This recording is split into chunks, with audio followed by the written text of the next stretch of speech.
They erased entire civilizations without warning. No trials. No negotiations. Just silence and fire from the skies. The Solarians thought their peaceful world would be spared. They were wrong. But this time, humanity was watching. What if your greatest enemy wasn't the one who attacked, but the one who smiled while blocking your every escape? Stay with us. Because what you're about to witness isn't just a war. It's a reckoning. Welcome to HFY Sci-Fi Love and War Story. If you love stories where humanity rises from the ashes, makes impossible choices, and faces cosmic empires with stubborn hope, then you're in the right place. Before we dive in, let me ask you, would you side with diplomacy or vengeance? Should peace be earned or enforced? Leave your answer in the comments and drop the code phrase "not so fragile" if you're one of the viewers who watched this far. Don't forget to like, comment, and subscribe so you never miss what happens when humanity decides to stop playing nice. Now, let's begin. The stars were quiet, as they always were before someone did something catastrophically noble. Ambassador Elena Reyes stood at the viewport of her diplomatic cruiser, hands clasped behind her back in the performative posture of calm. Below her floated Solar Prime, 3 moons framing the lush, azure world like a crown atop a too-trusting monarch. It shimmered with the innocence of a child at its first peace summit, blissfully unaware that history had a habit of setting fire to children with good intentions. This was humanity's first official contact with the Solarians. A species of bioengineers, architects of living cities, artists who weaved biology into beauty, and naive enough to believe that peace was an achievable endpoint rather than a polite delusion shared by empires before lunch. She remembered the briefing. The Solarians were kind, emotionally transparent, and functionally allergic to violence. In other words, prey. Ambassador, incoming transmission from the Hegemony, said Darius Chen, her communications officer. His voice had that tired edge one acquired after too many years watching bureaucratic threats arrive in high definition. The Galactic Hegemony.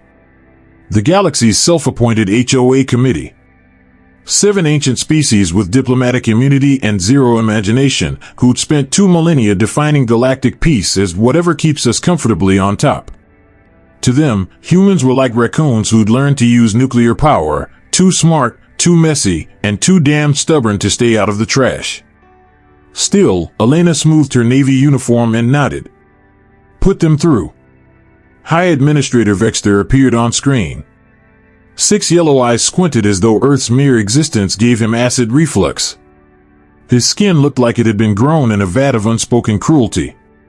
Ambassador Reyes, he hissed, stretching her name like it tasted wrong in his mouth. You are entering a protected developmental zone.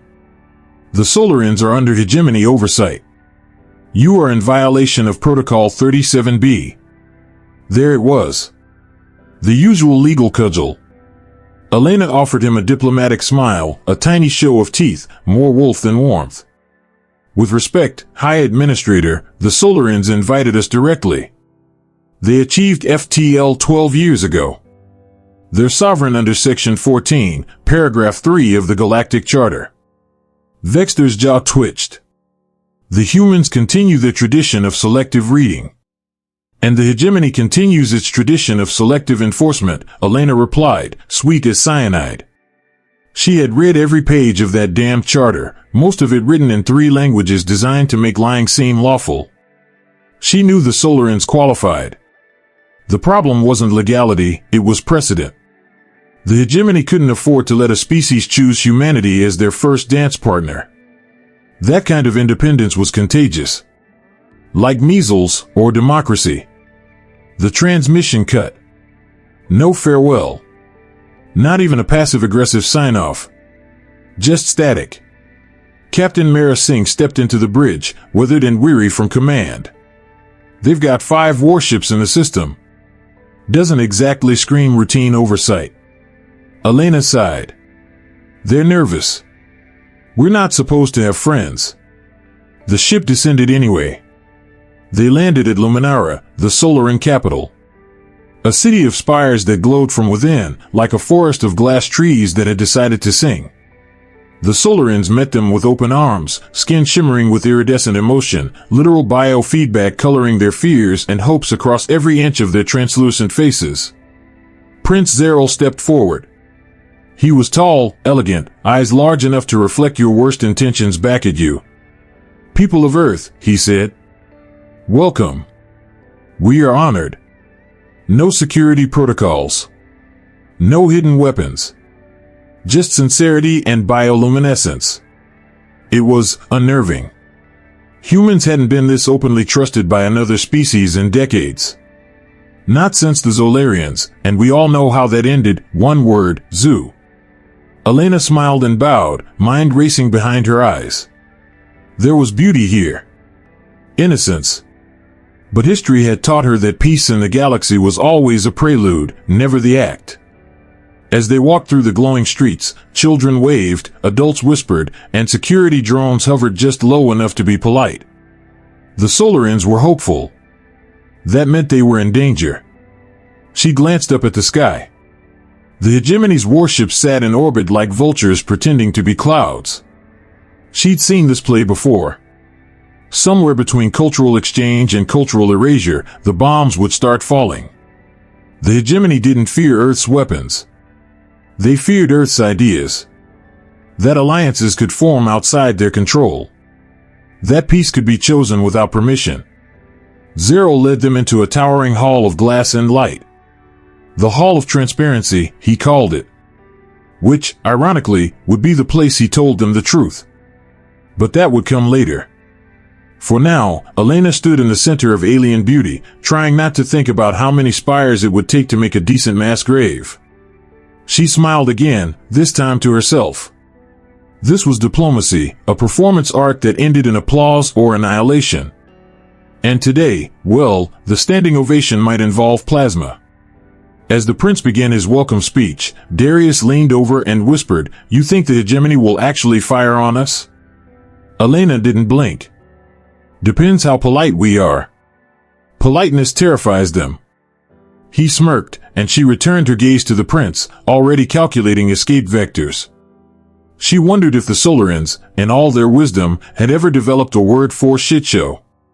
If not, she was fairly sure Earth had several to spare.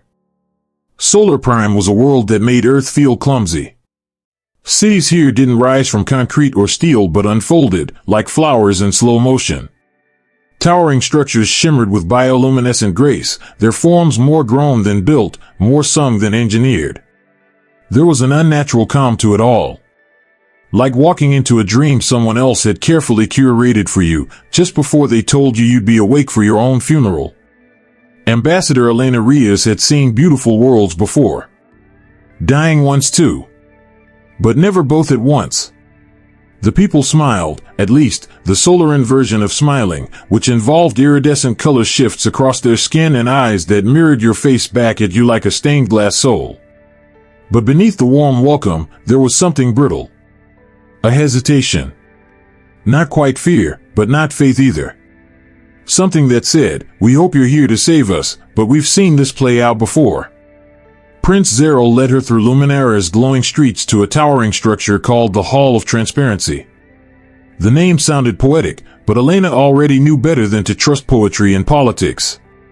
Transparency, she had learned, was just the shape of the glass used to build the cage. Inside the hall, things changed. The prince's face, previously calm and shimmering in friendly blues and greens, faded to ash gray. Not metaphorically, his skin literally dulled, the colors draining like a dying screen. Mila, his chief intelligence officer, joined them. She was younger, her body language taut and professional, the way a violin string might look right before it snapped. "We intercepted a transmission," she said without preamble. "From Hegemony ships in orbit. They've scheduled a cultural integration ceremony in 3 days." Elena blinked. "And by integration, you mean?" "Genocide," Mila said. "They've used the same euphemism before. With the Krell. With the Vidians. Mass planetary sterilization, followed by recolonization and mining." Zeril added softly, "They'll call it a volcanic eruption. Or a failed experiment in planetary bioharmony." Whatever sounds scientific enough to pass the assembly's scrutiny. Elena didn't respond right away. She just looked up. The hall ceiling opened directly to the sky, wide, exposed. Beautiful, if you didn't think about how easy it would be to bomb. She closed her eyes and thought of Earth. There had been a moment once, years ago, when she was a girl, sitting on her grandmother's porch during one of those hot, ugly July nights. The kind of heat that melted judgment. She'd asked her grandma if war ever really ended, or if it just got renamed. Her grandmother had snorted. Of course it ends, sweetheart. Right after someone important runs out of sons. Now, standing in a crystal hall on a planet about to be integrated, Elena felt every syllable of that answer like broken glass under bare feet. Mila continued. We estimate civilian casualties in the billions. We have maybe 1 million evacuation vessels. That's a generous estimate. Elena exhaled slowly. You contacted the assembly? 17 times. No replies. Then we make our own reply. She turned to her aide, Darius. Send Protocol Omega. Full transmission. Use my personal code. He froze. Ambassador, that'll reveal. I know what it reveals. And she did. Earth's dirtiest little secret, that the meek weren't quite so meek. That humanity, in all its aggressive, emotional glory, had quietly built a war machine big enough to make the old powers nervous. Earth had played dumb for 5 decades, smiling, shaking hands, trading coffee and bad reality shows in galactic markets, while secretly building an arsenal beneath asteroid shells and moon craters. Because peace, as it turned out, was just what you called the pause between beatings. Zero looked at her with something between awe and fear. Why risk everything for us? She didn't answer immediately. She walked to the edge of the chamber, watched the moons hanging over the horizon. The same sky that would soon rain fire. Because once, a long time ago, she said finally, we thought peace was something you were given. Now we know it's something you build. And when someone tries to burn it down, you better bring a bigger fire. They stood there in silence. There was no applause. No swelling music. Just the quiet machinery of doomed hope, turning like gears in the background. Then Darius returned. Transmission sent. Earth Command is mobilizing. Elena nodded, her mouth a tight line. Well, she muttered. If this goes well, we'll be heroes. And if it doesn't? Mila asked. Then I hope the hegemony likes reality TV. Because they're about to get all the drama. War doesn't start with explosions. It starts with silence. The kind that hums under your skin while everyone smiles too wide and speaks too softly. Earth had smiled like that for 50 years, nod, bow, handshake. Play the fool. Pretend we were the dumb newcomers in the galactic classroom while secretly sharpening knives under the desk. They said we were volatile. They said we weren't ready. They were right about one thing, we weren't ready to kneel. While the galactic hegemony choked every alliance Earth tried to form, we dug in. Beneath Martian dust. Behind Saturn's rings. Deep in asteroids that no one would bother to scan. We weren't building peace. We were building spite. Armor-plated, reverse-engineered, quantum-fueled spite. It looked like warships. Hundreds of them. And like all good secrets, ours stayed hidden until the first plasma blast turned Solar Prime's crystal skyline into melted glass and falling fire. 3 Earth cruisers uncloaked in low orbit. Beautiful things. Sleek, silent, and furious. They carved through the hegemony blockade like scalpels through bureaucratic smugness. It wasn't a fair fight. It wasn't meant to be. They didn't even know we had ships like that. That was the point. Elena stood in the evacuation center, lungs burning from smoke and heat, dust streaked across her face. Around her, Solar screamed, voices too musical for war, too soft to belong in death. Her comms crackled with overlapping commands. Captain Singh was losing 2 ships. Civilians were panicking. The evacuation algorithms were buckling under real chaos. It wasn't a movie. There was no brave music. Just screaming and the ugly truth that triage is a fancy word for who gets to live. Darius, his arm bleeding and one eye nearly swollen shut, shouted something about fallback routes, but she didn't hear him. Not really. She was too busy counting. Counting the ones who wouldn't make it. The royal hangar collapsed halfway through the third wave. Elena saw it come down in slow motion, beams like dominoes, bodies like sparks. She didn't remember grabbing Zeryl's arm. Just running. Down. Beneath. Anywhere. They found the secondary hangar like rats find shelter, by accident and desperation. There were 100 civilians huddled there. Maybe more. Mostly children. Faces pale and flickering with fear. Elena looked at Zeryl. He said nothing, but his skin turned the soft blue of quiet grief. He already knew what she knew, the ship could only take 40. This was never going to be enough, she whispered. No, he replied. But it's not nothing. That was war again. Not heroic last stands or battlefield speeches. Just doing something, not nothing, while the world ended above your head. She opened a channel. Captain Singh. We're at Hangar 2B. One civilian vessel, one shot. Get it out. You're staying? Singh's voice was ragged. No. I'm piloting. Singh didn't argue. She just said, Godspeed, as if speed had ever been humanity's problem. They loaded the ship in silence. The kind of silence that makes noise in your bones. Elena knelt beside a young Solaran girl, skin cracked from shock, eyes wide. She took the comm beacon into the child's hand.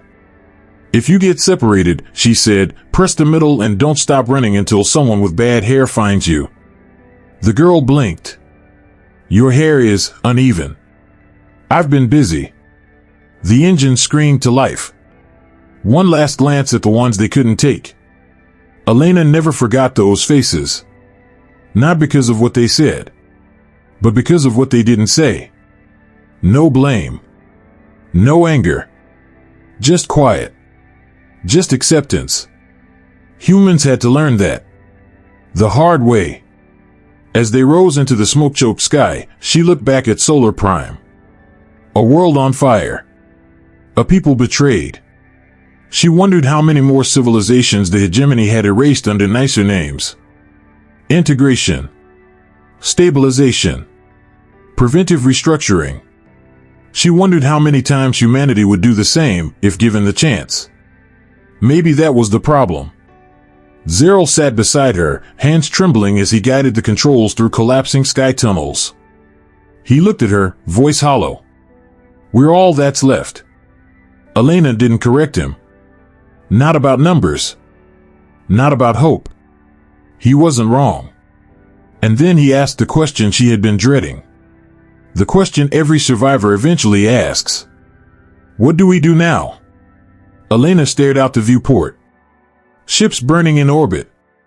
Debris drifting like silent tombstones. She thought of Earth.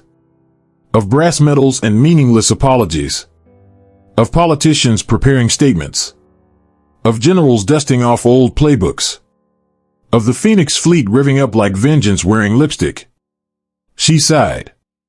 Well, she said, voice dry as Martian wind, first, I cry in the shower. Then I commit about 12 war crimes by lunchtime. 12 hours. That's all it took for grief to curdle into strategy. Elena Reyes stood in the cold light of Earth Fleet Command, the air recycled and scrubbed so aggressively it smelled like nothing.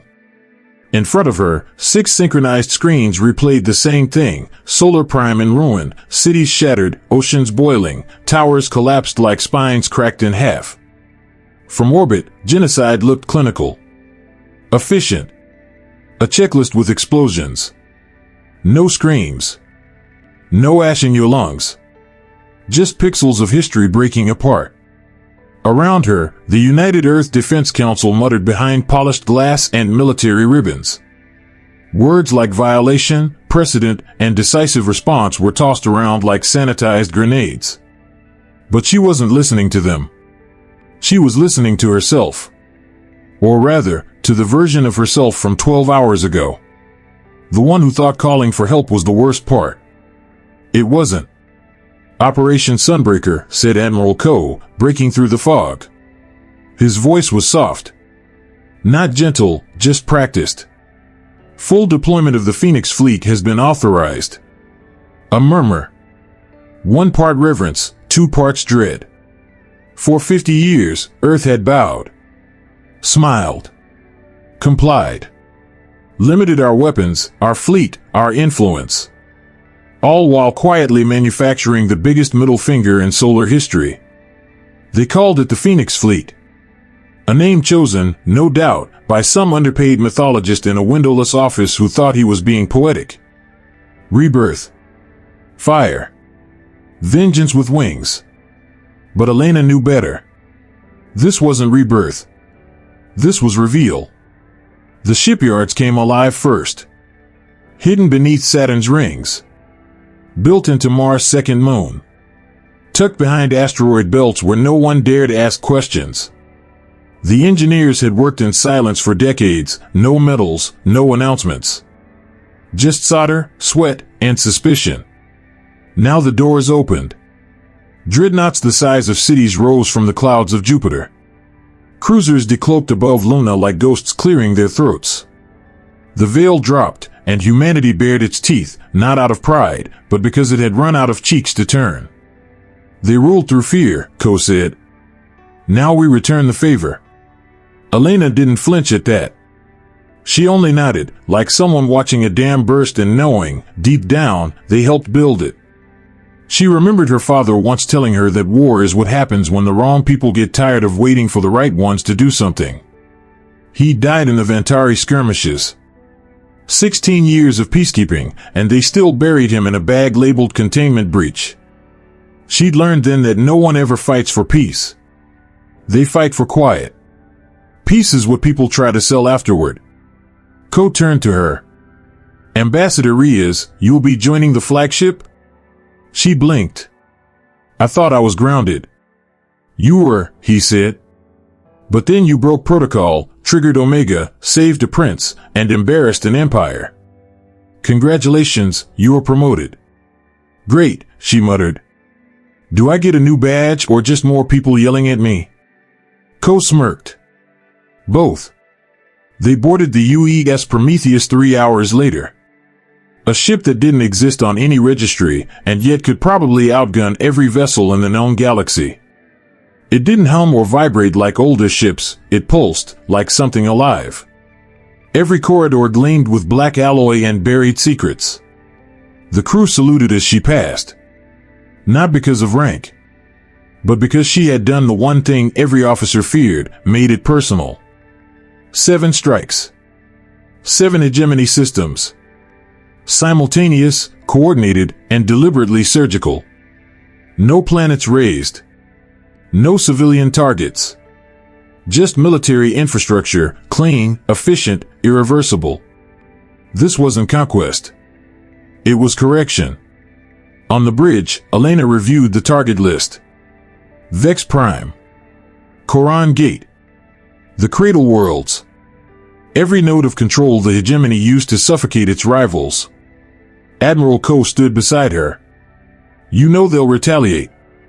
"They already did," she replied. He gave her a long look. "We're going to make enemies, Elena." She looked at the stars.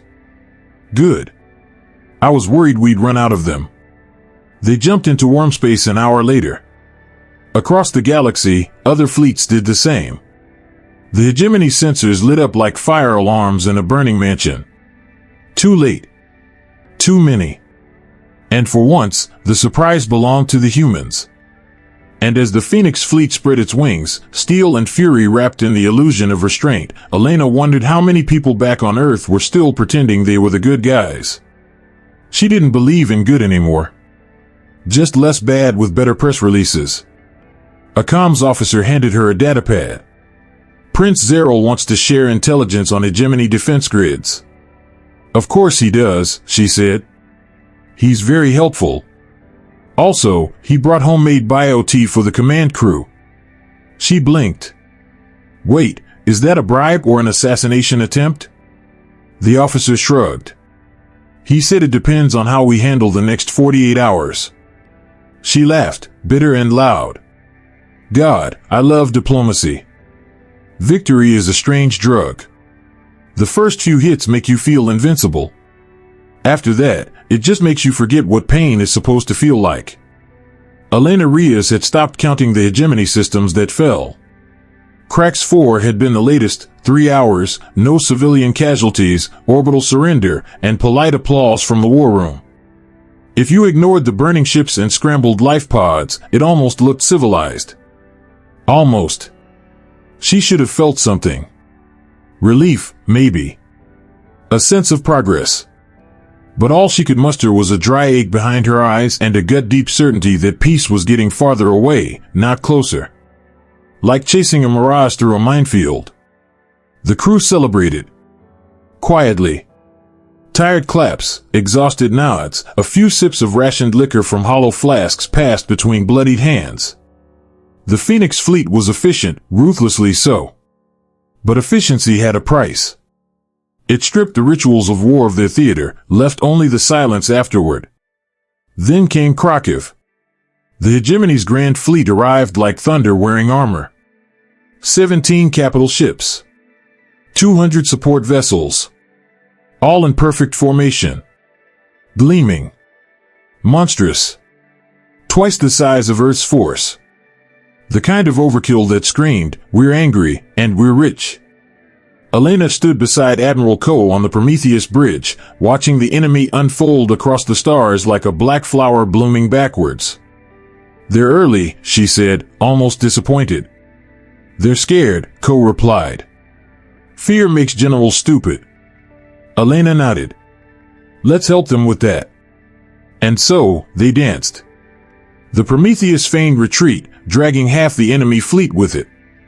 Just far enough. Just slow enough.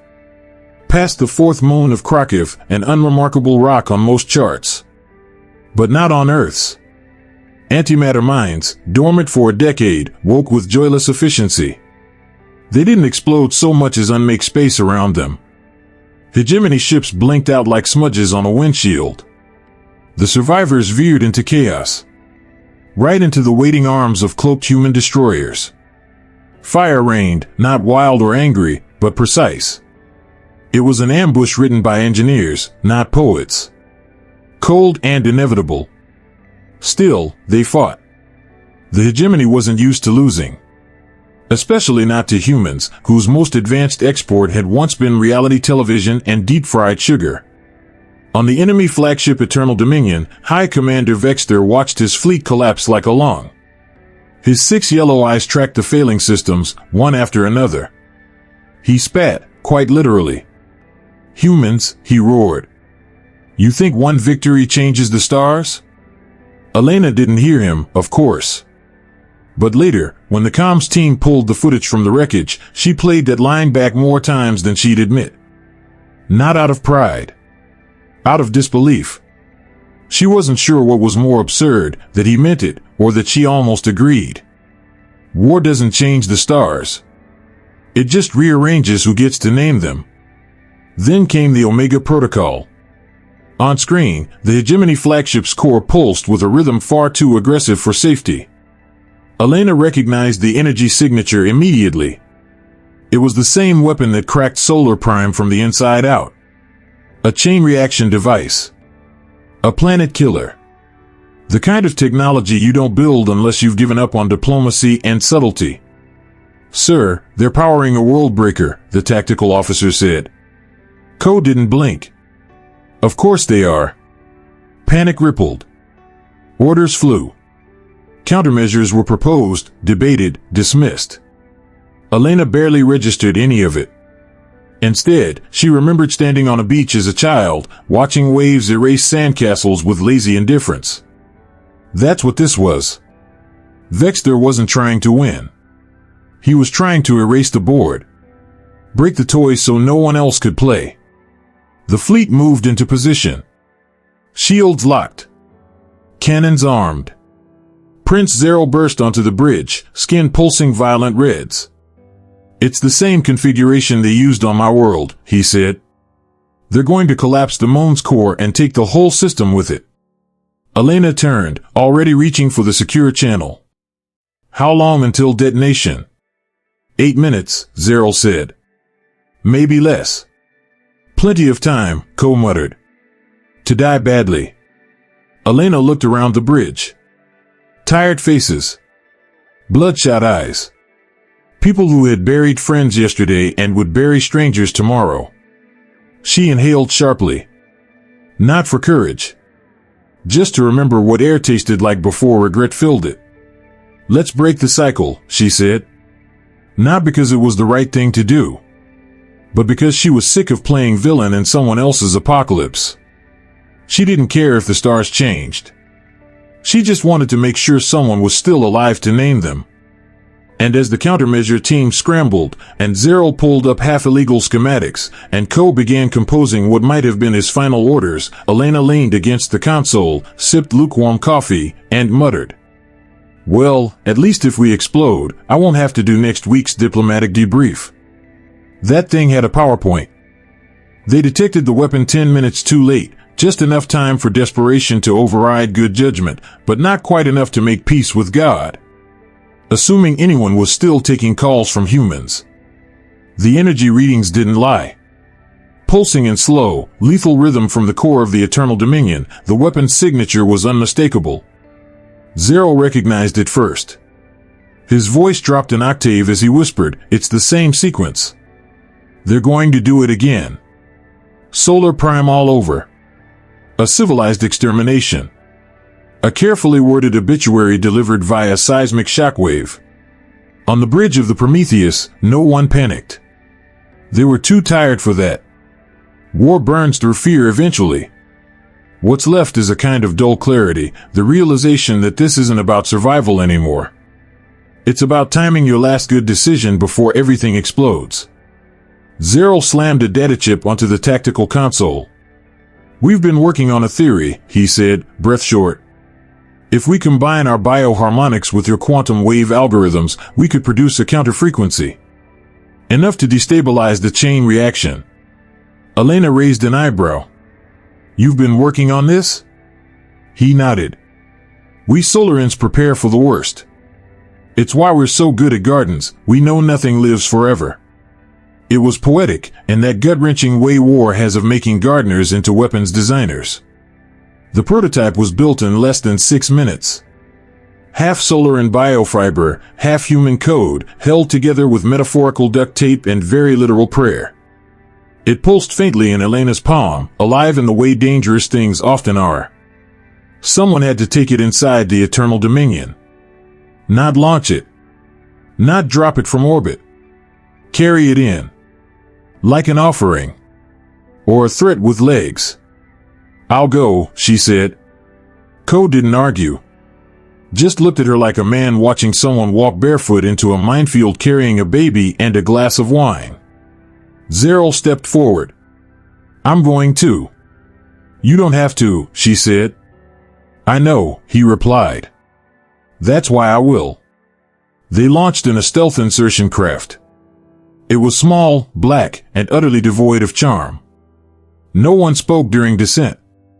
Not out of fear, but because silence was the only respectful thing left between people who might soon be vaporized into historical footnotes. They breached the enemy hull through a maintenance shaft, classic, cliché, and depressingly effective. Inside, chaos ruled. The ship groaned with overstressed systems. Crew scrambled. Alarms wailed in octaves designed to make mammalian brains panic. Blood on the walls. Smoke in the air. All of it strangely familiar, like a childhood memory you'd buried under layers of lies and national anthems. They fought their way to the core. Blades. Bolts. A grenade that may or may not have originally been part of an espresso machine. It didn't matter. They reached the chamber, teeth clenched, lungs burning. The device was placed in the weapon's harmonic field with all the grace of a surgery performed in a burning elevator. "Ready?" Zeril asked.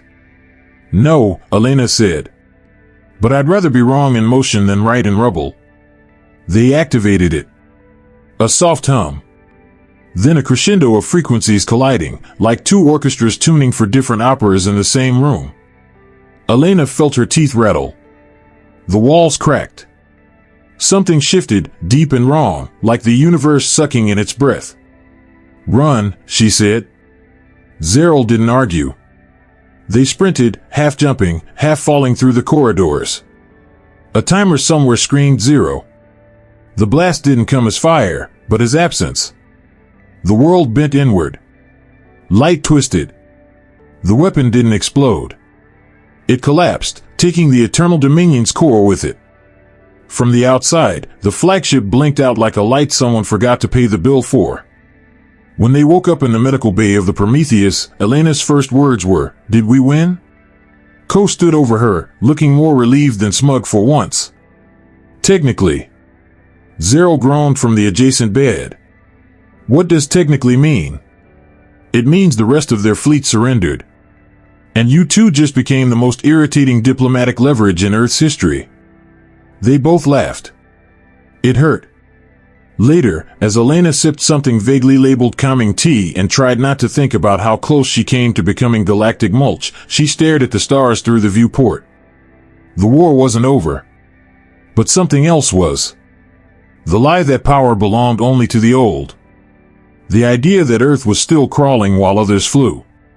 The belief that restraint was weakness. No one believed that now. She looked over at Zeril, who was chewing on a protein bar like it owed him money. He caught her staring and said, "We lived. Somehow." She smiled, dry and exhausted.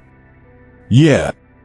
And now I get to attend 1,000 post-battle negotiations, sit through 6 interspecies reconciliation summits, and, oh God, probably co-chair a rebuilding committee."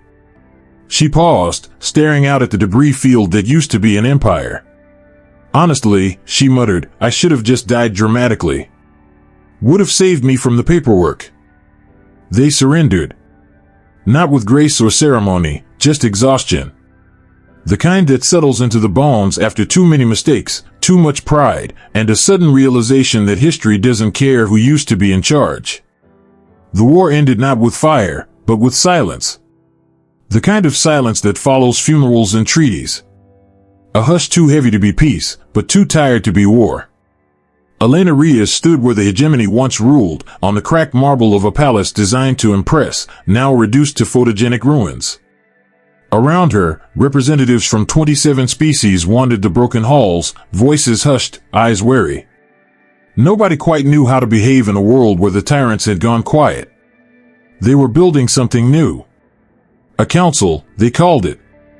Equal seats. Shared votes. Honest dialogue. The kind of idea that sounded wonderful in manifestos and slightly suicidal in practice. Elena had heard it all before. Unity. Progress. Cooperation. Words with nice curves and sharp edges. The real work would come later, when these same delegates realized equality meant losing the privilege of being right by default. Still, it was something. Not nothing. Prince Zeril stood beside her, his skin calm violet, the solar in hue of quiet reflection. His world was gone. His people scattered. And yet he stood, not as a victim, but as a partner. "You could have taken it all," he said quietly.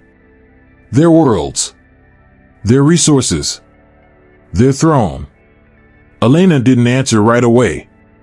She looked out over the ruined plaza, where gardeners now planted seeds between shattered statues. The irony wasn't lost on her. From blood and rubble, someone had decided to grow flowers.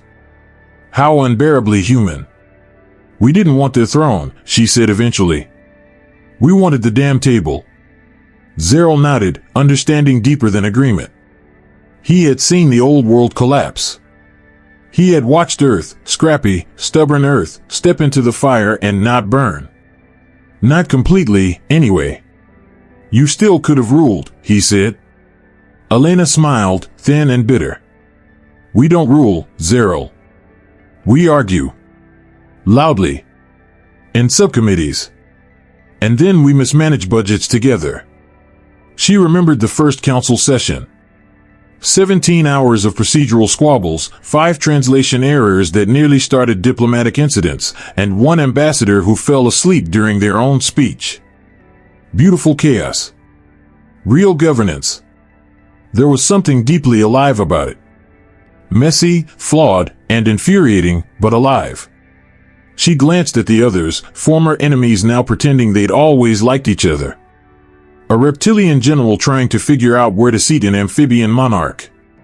2 insectoid delegates sharing a translator who clearly hated his job.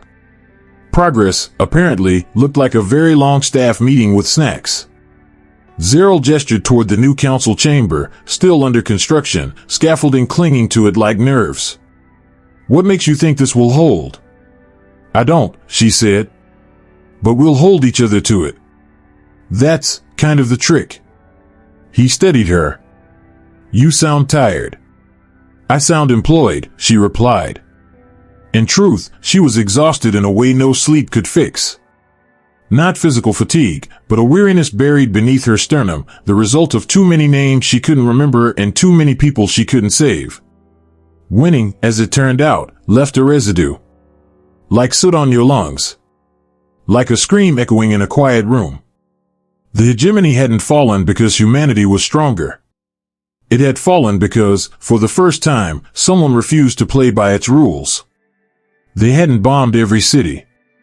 They hadn't enslaved. They hadn't erased. They had stopped. Measured. Chosen restraint. That, in the end, was what terrified the old guard. Not Earth's weapons, but its willpower. The ability to walk away from total control and still insist on a seat at the table. Power was expected. Self-control was revolution.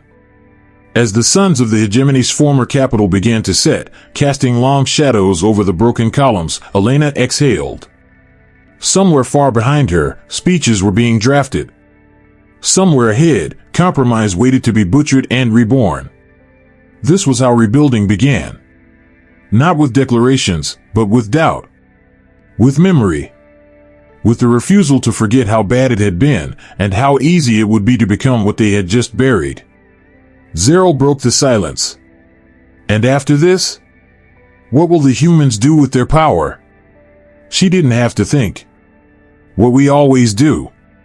Argue about how to use it responsibly, fail spectacularly, and somehow invent 12 new ways to make coffee in the process. He laughed, a low, tired sound. And if that doesn't work? Elena grinned. Then we'll vote on it. Form a committee. Maybe 2. And if that fails? She looked up at the stars.